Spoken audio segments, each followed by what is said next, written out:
하나님 말씀은 열왕기하 2장 7절에서 11절 말씀입니다. 구약 562년에 있는 열왕기하 2장 7절에서 11절 말씀 교독하시겠습니다. 선지자의 제자 50명이 가서 멀리 서서 바라보매 그 두 사람이 요단가에 서 있더니 물이 많아지고 두 사람이 마른 땅 위로 건너더라. 건너매 엘리야가 엘리사에게 이르되 나를 내게서 데려감을 당하기 전에 내가 이게 어떻게 할지를 구하라.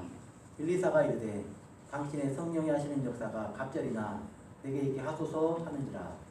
이르되 내가 옳은 일을 구하는도다. 그러나 나를 내게서 데려가시는 것을 내가 보면 그 일이 내게 이루어지려니와 그렇지 아니하면 이루어지지 아니하리라 하고 두 사람이 길을 가며 말하더니 불수레와 불말들이 두 사람을 갈라놓고 엘리야가 표의 바람으로 하늘로 올라가라. 아멘. 바울 사도께서는 우리 성도를 향해서 너희가 전에는 어둠이더니 이제는 주 안에서 빛이라. 빛의 자녀들처럼 행하라. 이렇게 말씀하셨습니다. 사도 요한께서도 오늘 요한복음 1장 5절에서 빛이 어둠에 빛이 돼 어둠이 깨닫지 못하더라. 이렇게 말씀하셨습니다. 우리가 전에는 어둠이었는데 이제는 주 안에서 빛의 사람들이 되었습니다. 그거를 변화라고 하죠. 변화. 그러면은 늘 우리 삶 속에서 새롭게 시작하면서 내가 새롭게 되기를 바라고, 우리 가정이 새롭게 되기를 바라고, 사업이 새롭게 되기를 바라고, 직장이 새롭게 되기를 바라고, 이 나라가 새롭게 되기를 바라고, 늘 새롭게 아름답게 변화되기를 바라고 기대합니다. 그런데 그런 변화가 쉽지 않은데 그 변화 때문에 실험한 사람이 있었습니다. 바로 우리가 알고 있는 신약의 위대한 사도 바울입니다. 바울 사도도 자기 삶이 변화가 안 돼서 씨름했습니다. 나는 왜 집 가운데 날마다 넘어집니까? 나는 죄 중에 괴수로다. 이렇게 자기 자신 때문에 탄식하면서 오호라 나는 공부한 사람이다. 누가 이 사망의 몸에서 나를 건져내려 하면서 탄식했습니다. 그런데 바울 사도가 변화되는 결정적 경험을 하게 됩니다. 그리고 승리의 노래를 부른 것이 바로 로마서 8장에 기록되어 있습니다. 우리 성도들 이전에 한참 전에 우리 교회에서 제자훈련 했잖아요. 제자훈련 하기 전에 하는 게 하나 있어요. 그 뭐냐면 미리 사전에 공부하는 것처럼 한 달 정도를 하는데 새 생활의 비밀, 새 삶의 비밀 해가지고 로마서 8장만 한참 다룹니다. 로마서 8장이 왜 중요하냐? 죄와 사망의 법에 매여있던 우리가 생명의 성령의 법에 다스림 받는 성령의 사람도 변화되는 모습이 로마서 8장에 나와 있기 때문에 그렇습니다. 우리 성도님들 그 결혼할 때 다이아 반지 같은 거 하나 받으면 굉장히 좋아하잖아요.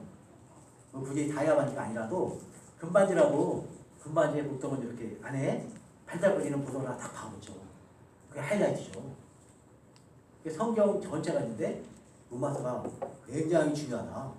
그런데 그 중에 다이아 반지라고 그러면 바로 다이아 부분이 로마서 8장이다. 그렇게 비유한 신학자도 있습니다. 왜냐하면 변화의 비결이 뭐냐? 바로 성령입니다. 성령이 임하면 사람이 변화되는 거예요. 빛으로 찾아오신 예수님을 만나고 성령의 인도하심을 따라 아나니아가 눈에 안수하자 이 사울의 눈에 있던 꺼풀이 벗겨져 나가고 하나님을 보는 눈이 열립니다. 성령께서 빛 가운데 찾아오신 예수께서 사울을 바울로 바꿉니다. 자기 나름대로는 세상에는 큰 자였는데 작은 자가 되어서 하나님을 높이고 하나님을 큰 자로 하나님의 큰 일을 말하는 사도가 되었습니다. 변화가 일어난 거죠.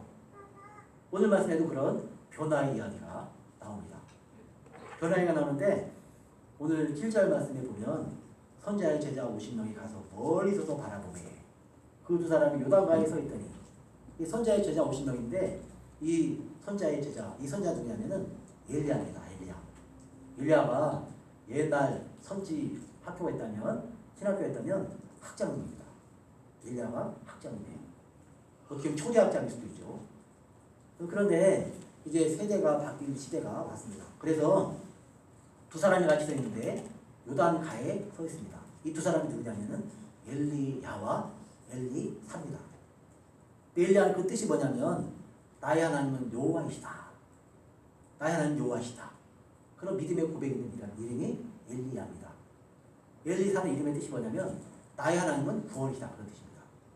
그러니까 엘리야와 엘리사를 합치면 나의 하나님 여호와 그분은 구원이시다. 그런 뜻입니다. 그러니까 신앙 고백이죠. 예수님이 그 백성을 그 죄에서 깨끗하게 할 자, 구원할 자이다. 이렇게 예수님의 뜻은 죄에서 구원할 자 그런 뜻인데 바로 엘리사는 나의 하나님이 구원이십니다. 그런 뜻입니다. 그러니까 구원자 되신 하나님을 믿음으로 고백하는 그냥 믿음의 이름이죠. 그래서 이 두 사람이 요단강 가에 서 있는데 엘리야가 이곳저곳으로 옮겨다닙니다. 길갈에 본토가 있었던 것 같은데 길갈에서 다른 데로 올라갑니다. 길갈에서 베델로 올라가니까 엘리사가 따라갑니다. 왜 자꾸 날 따라오느냐? 그래도 또 따라갑니다. 그래서 또 여리고로 갑니다. 또 베델로 갑니다. 근데 계속 따라가요. 계속 따라가서 거기 이제 엘리사가 엘리야 옆에 머무릅니다. 그러다가 요단가에 섰습니다. 요단가에 섰는데 엘리야가 겉옷을 가지고 말아서 물을 치니까 물이 이리저리 갈라지고 두 사람이 마른 땅 위로 건너갑니다. 이 겉옷이라는 건 이제 두루마리 같은 거죠. 두루마기, 외투. 이건 이제 어떤 사람의 권위, 능력 그런 것들을 뜻합니다. 겉옷을 말아가지고 물을 치니까 물이 갈라지고 물이 말라서 마른 땅 위로 두 사람이 건넜습니다. 성경에 보면 물이 갈라져서 마른 땅이 되는 몇 번의 역사가 나타납니다. 보통 하나님의 구원의 역사가 나타날 때 그런 일이 있었습니다. 처음에 있었던 것은 바로 이스라엘 백성들이 애굽에서 나와서 홍해바다를 건너갈 때 그 홍해바다가 좌우에 벽처럼 섰습니다. 물이 엄청나게 많으니까 작은 물이 아니까 물이 벽처럼 서서 물 속으로 들어가고 물속에 완전히 파묻혀가지고 좌우에 벽이 있어서 그 물 사이를 건너갔습니다. 그리고 땅은 바짝 말랐는데 그곳을 마른 땅을 건너가는 그런 놀라운 구원의 역사가 있었습니다. 그리고 이스라엘 백성들이 요단강을 건널 때 제사장들이 언약궤, 증거궤, 증거궤라는 이름이 참 재미있죠. 그리고 옛날에 그 회막이 있었는데 하나님께서 직접 설계해 주신 모세에게 지으라고 주신 그 회막의 별칭이 뭐냐면 증거막입니다. 증거막, 증거궤. 증거막 안에는 제일 중요한 것이 증거궤죠. 증거궤가 바로 하나님의 말씀이 들어있고 만나 항아리가 들어있고 아론의 상단 지팡이가 들어있습니다. 근데 그 증거궤 언약궤를 메고 제사장들이 요단강에 물을 천천히 흘러넘친 그 요단강에 발을 담그자 요단강이 위쪽에 완전히 쌓여서 벽처럼 쌓였습니다. 벽처럼 쌓이고 밑에 물 흘러가고 그래서 마른 땅을 건너갑니다. 이스라엘 백성들은 그때 다시 한번 홍해바다를 건너던 그 하나님의 구원을 새로운 세대가 감격으로 경험을 합니다. 우리 성도에게도 하나님께서 구원하신 그 구원의 감격이 뚜렷하게 남아있기를 바랍니다. 아멘. 근데 구원을 받았는데 이게 희미해질 수가 있어요. 내가 언제 구원을 받았지? 내가 처음 구원 받았을 때 그렇게 기뻐하고 즐거워하고 하나님 앞에 울면서 기도하고 심지어 하나님 앞에 서원했던 그런 것들 혹시 떠오르시는지요? 다 잊어버리진 않으셨죠? 우리도 다 그럴 때가 있었습니다. 구원의 감격과 기쁨으로 그 특별한 이스라엘 백성들에게는 홍해를 건너는 요단강을 건너는 그런 역사가 있었습니다. 오늘 여기 또 나옵니다. 엘리야가 그를 따르는 엘리사와 함께 겉옷으로 말아서 요단강에 물을 치자 물이 갈라지고 마른 땅으로 두 사람이 건넜습니다. 놀라운 역사가 일어난 거죠. 그래서 이런 일이 왜 일어나는가 뒤쪽에 보면 이제 알게 됩니다. 엘리야에게 있었던 것이 뭐냐? 그리고 엘리사에게 지금 전투되기를 원하는 것이 무엇인가? 그걸 보면 알 수 있습니다. 그리고 엘리사가 엘리야를 계속 따라다니까 너 왜 이렇게 나 자꾸 따라다니냐? 네가 혹시 나한테 구할 거 있으면 구해라. 그런데 말하죠. 이 엘리사가 엘리야에게 말합니다. 엘리야가 엘리사에게 이르기를 나를 내게서 데려가면 당하기 전에 내가 내게 어떻게 할지를 구하라. 내가 너에게 어떻게 해주기를 원해서 이렇게 나를 길갈에서 베델로 여리고로 이렇게 계속 나를 따라다니고 이 유다가까지 나를 따라오느냐? 네가 나에게 어떻게 할지를 내가 너에게 무엇을 줄지를 구하라 그럽니다. 그러자 엘리사가 말하기를 당신의 성령이 하시는 역사가 갑절이나 내게 있게 하소서 이렇게 말합니다. 당신의 성령이 하시는 역사가 갑절이나 내게 있게 하소서. 엘리사는 본 거예요.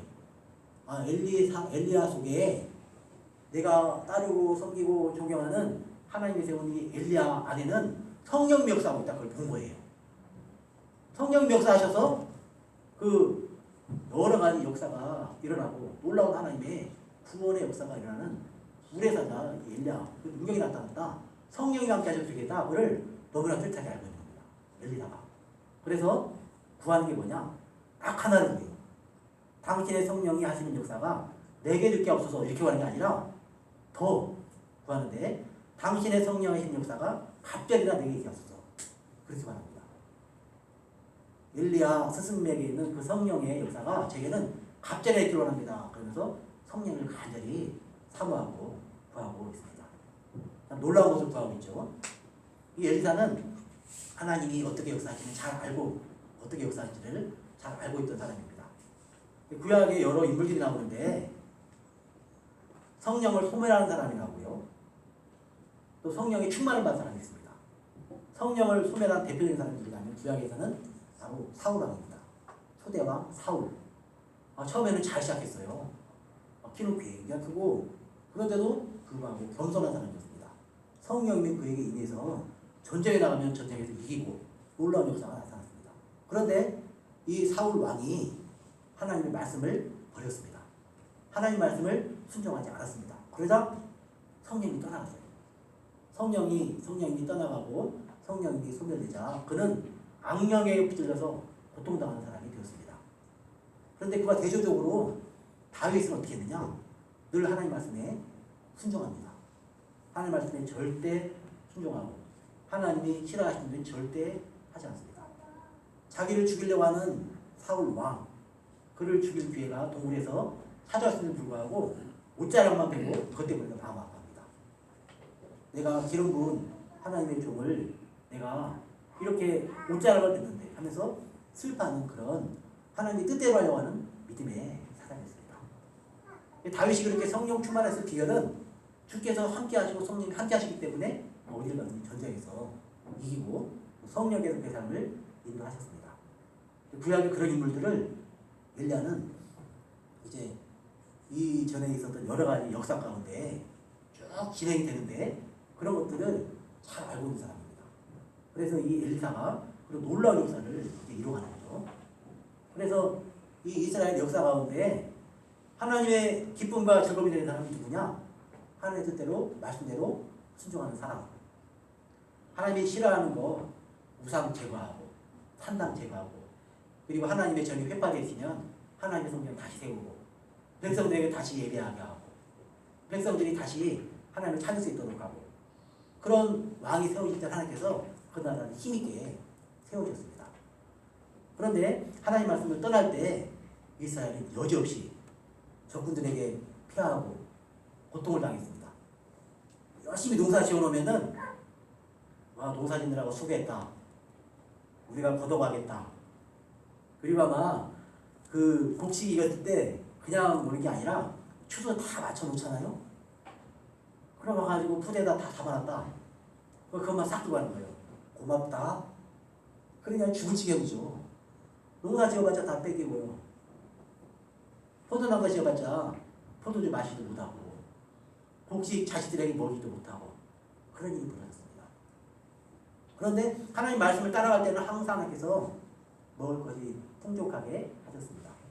하나님 은혜와 사랑 가운데 살게 하셨습니다. 그런 것들을 너무나 잘 알았기 때문에 엘리사가 엘리야에게 당신의 성령이 하시는 역사가 갑절이나 내게 있게 하소서 이걸 구합니다. 성령님이 내게 갑자기 그냥 임하기를 원합니다. 이렇게 지금 구하고 있습니다. 구하라 그랬으니까 구하라 그런 거를 구했으니까 이게 뭐냐면 너 나한테 기도해라 그렇게 됩니다. 그러니까 이제 엘리야가 그렇게 말한 거죠. 그래서 갑절에 성령의 역사도록 이렇게 구했습니다. 우리가 이제 신약 성경 여러 가지 큰 역사들이 일어나잖아요.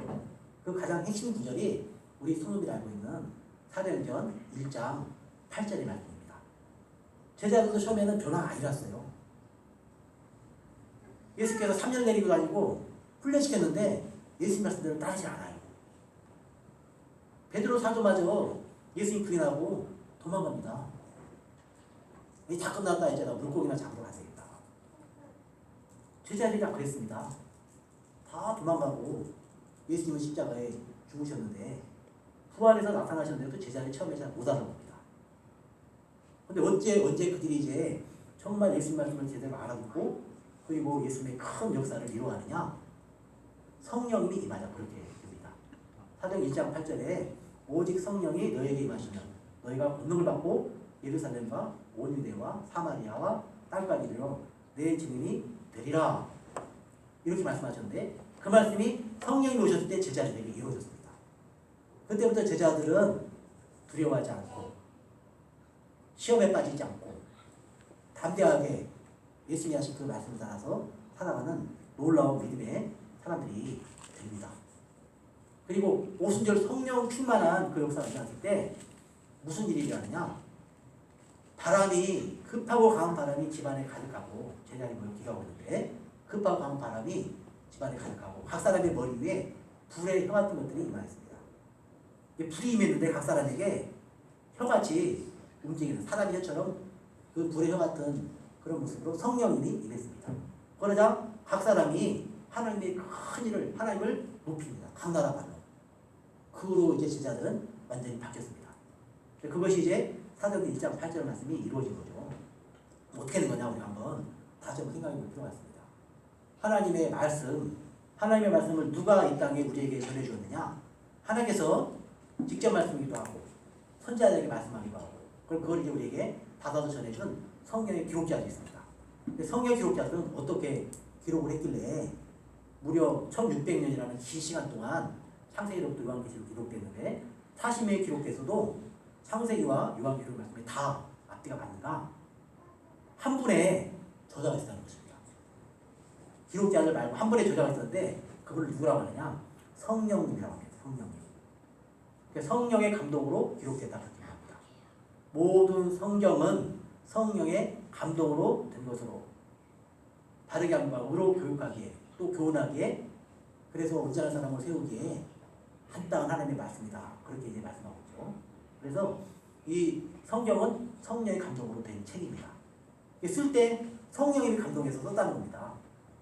그런데 제자들이 하나님 말씀 잘 몰라요. 예수 말씀을 잘 몰라요. 성령이 임한 것이 어떻게 되느냐? 그 성경 말씀이 해석이 되는 거예요.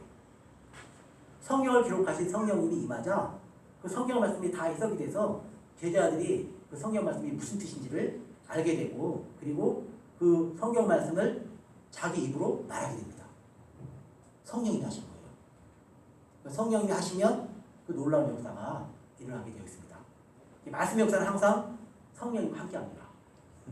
성경이 기록된 것도 성령님이 감동하셔서 기록하셨고 원저자가 직접 우리에게 풀어주는 거예요. 어떤 책이 있으면 그 책을 쓴 분이 직접 풀어서 설명해주면 제일 쉽고 제일 잘할 거 아닙니까? 그걸 잘 모르면 막 어렵게 복잡하게 설명을 못 알았습니다. 근데 원래 처음에 기록하신 그 성령님이 풀어주면 이게 쉬운 거예요. 성령님이 임하면 성경은 쉬워지는 줄 믿으시기 바랍니다. 성령님이 임하셔야 돼요. 성령님이 하시면 성령이 다 깨달아지는 거예요. 성령님이 그것을 우리에게 기록해서 전달했기 때문에 성령님이 임하자 그 말씀이 임하고 이별려가지고 그 말씀을 드디어 전하게 됩니다. 그래서 언제 하나님의 말씀을 알게 되느냐? 말씀이 육신이 되어 우리 가운데 오신 예수님을 언제 제대로 알게 되느냐? 성령이 임하면. 성령이 임하면 그때 제대로 알게 되는 것입니다.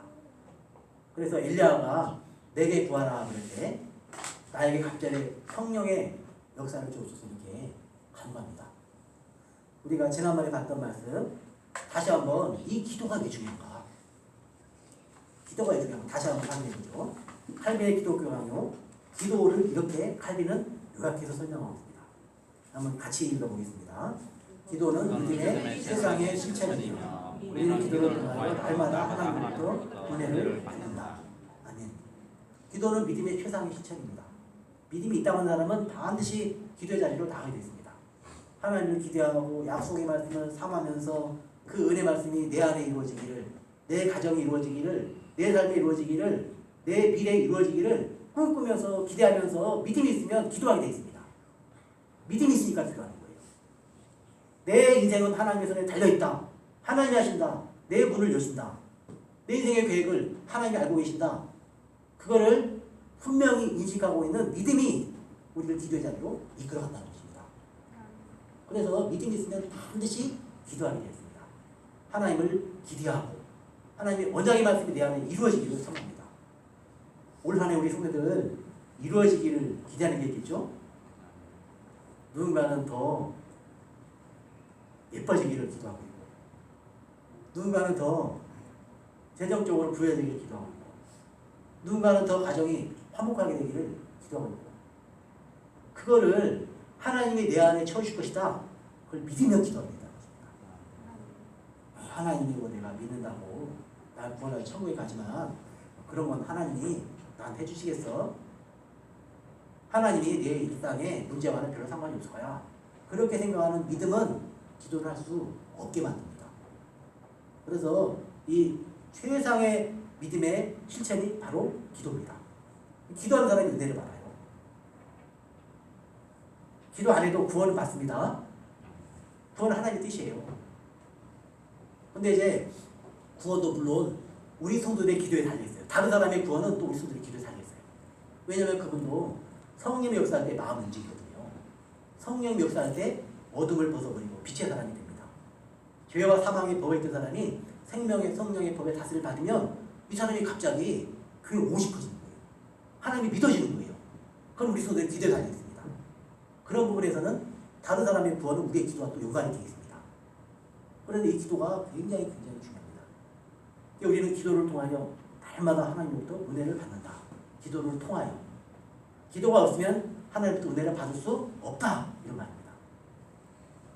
목사님 너무 심한 말인다 그러는데 제 말이 아니고요. 성경을 정말 신학자로도 가장 많이 깨달았다고 하는 칼빈의 말입니다.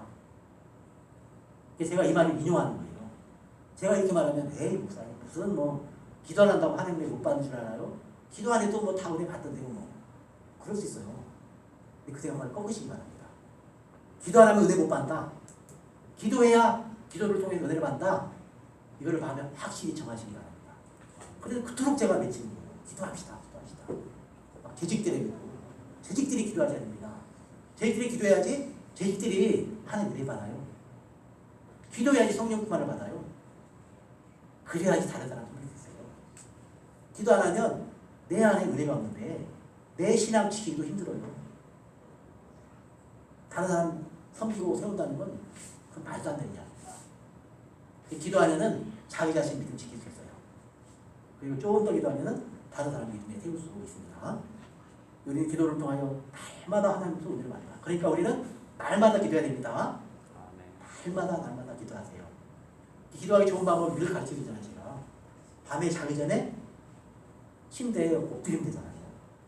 이불에 엎드리면 되잖아요. 한 2분만 하나님 감사합니다. 오늘 하루 하나님의 가운데 잘 지냈습니다. 하나님의 너무 감사합니다.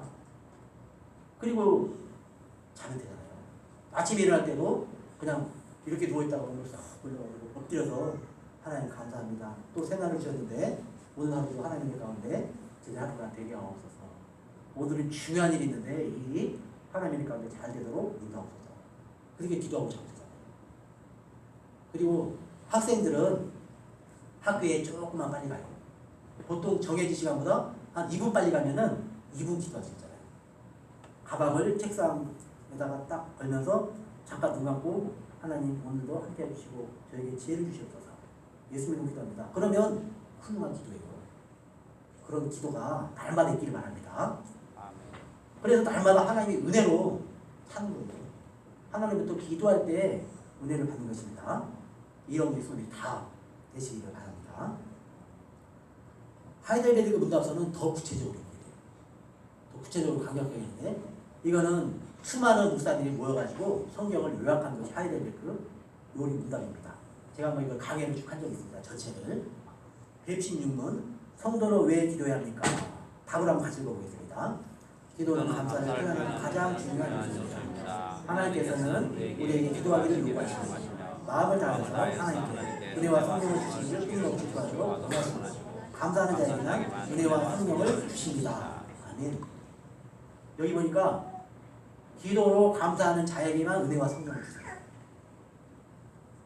기도도 안 하고 감사도 안 하는 사람은 은혜도 없고 성령 충만도 없습니다. 기도 안 하면서 원망 불평하면요 은혜가 충만하지 않습니다. 기도 생활 잊어버리고 원망 불평하고 그러면 성령 충만은 생각도 못하는 겁니다. 이걸 명확히 기억하십시오. 하나님 그걸 요구하세요. 기도는 감사를 표현하는 가장 중요한 요소예요. 기도함으로 하나님이 우리에게 베푸신 빛 가운데 거하신 예수님이 어둠 안에 있는 나에게 찾아오셔서 내 안에 함께 거하시는 그 은혜에 감사를 표현하는 가장 중요한 요소가 바로 기도라는 것입니다. 기도할 때 감사를 많이 하시기 바랍니다. 그리고 하나님께서 우리에게 뭘 요구하시느냐? 기도하기를 요구하세요. 왜 자꾸 목사님께 기도하라고 그냥 힘들어 죽겠어. 아이고 개와 그랬어요. 근데 하나님께서 우리에게 기도하기를 요구하십니다. 하나님 요구하세요. 아무개 집사야 기도해야지. 아무개 본사야. 아무개 성도야. 기도해야지. 하나님 요구하신다고. 하나님. 왜 그러시냐? 우리에게 은혜 주신다고. 우리 손 은혜가 필요 없는 분 한 번도 없죠? 성령만 안 받고 싶은 분 없죠? 하나님이 기도하라, 기도하라, 깨어 기도하라. 예수도 그러잖아요. 계속 기도하라, 깨어 기도하라. 시험을 잡게 기도하라. 내가 아니라 세월을 아끼라. 기회를 아끼라. 계속 말씀하잖아요. 하나님 요구하는 기도하기를. 왜 그러냐? 우리에게 은혜 주시려고. 성령 충만함 주시려고. 우리 손 혹시 기도 안 해도 은혜 받을 수 있어. 기도 안 해도 저를 성령 충만 받을 수 있어. 그거는 오해입니다. 그런 거 버리시기 바랍니다. 착각이에요. 그리고 버리시기 바랍니다. 제가 아마 이런 하이델베르그 문답서 같은 걸 제시 안 하면서 이야기하면은 목사님 이상하네. 실제로 가서 물어보세요. 어떤 신학자의 하이델베르그 문답서에 대해서는 아니라고 말 못합니다. 감사하는 기도가 아니고는 은혜와 성령을 받을 수 있는 방법이 없다는 거예요. 그래서 기도하셔야 됩니다. 그래서 마음을 다하여서 하나님께 은혜와 성령을 주시기를 끊임없이 구하도록 원하시고 이 말하잖아요. 마음을 다해서 하나님께서 은혜와 성령을 주시기를 구하라고 하는 거예요. 은혜와 성령을 구하라. 은혜와 성령을 구하라. 그게 기도하는 의미입니다. 그리고 그렇게 기도하면서 감사하지 않으면 은혜와 성령을 받을 수 없고 오직 하나님께서 기도하라고 할 때 기도하고 구하라고 할 때 구하면서 감사하는 자에게만 은혜와 성령을 주십니다. 구하라 찾으라 두드리라. 내가 구하는 자에게 가장 좋은 거 성령을 주지 않겠나 그렇게 말씀하지 않습니까? 성령은 그냥 주는 게 아니에요.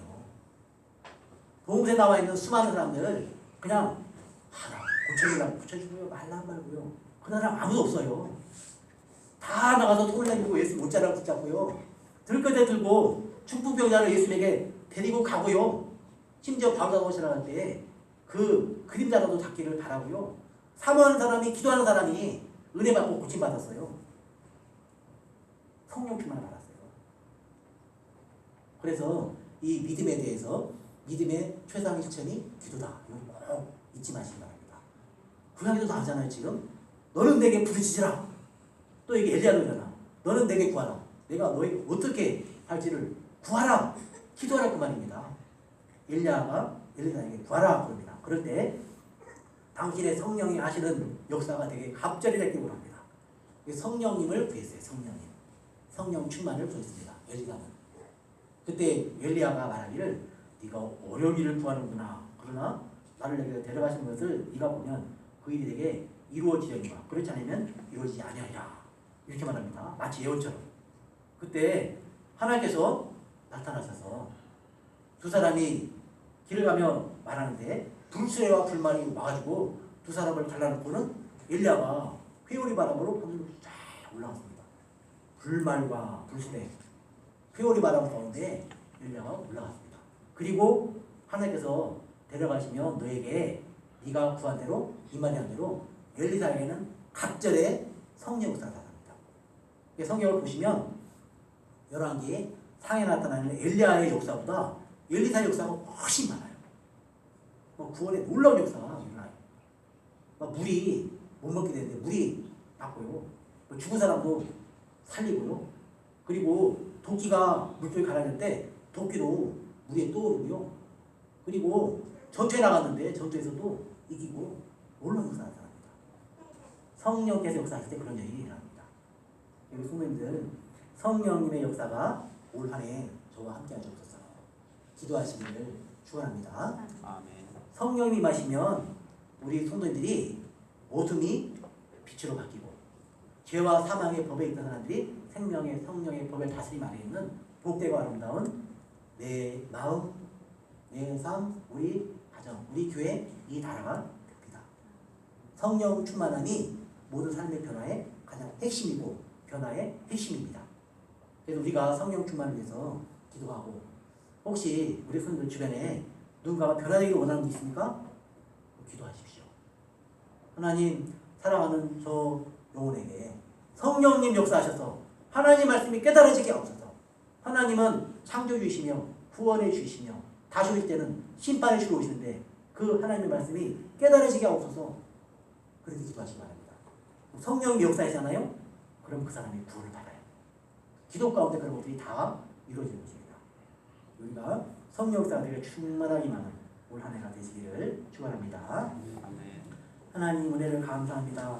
성령님이 임할 때, 엘리야에게 받은 그 성령이 더욱더 갑자기 임할 때 엘리야가 놀라운 나의 하나님은 구원이시다는 그런 구원의 역사가 일어났습니다. 2020한 해 동안에도 하나님은 나의 구원이십니다. 놀라운 그 구원의 역사가 기도할 때, 성령 충만함을 구할 때 우리 성도들의 심령에, 삶 속에, 가정에, 직장에, 사업장에, 학교에, 이 나라에 나타나게 하여 주시옵소서. 예수님 이름으로 기도하옵나이다. 아멘.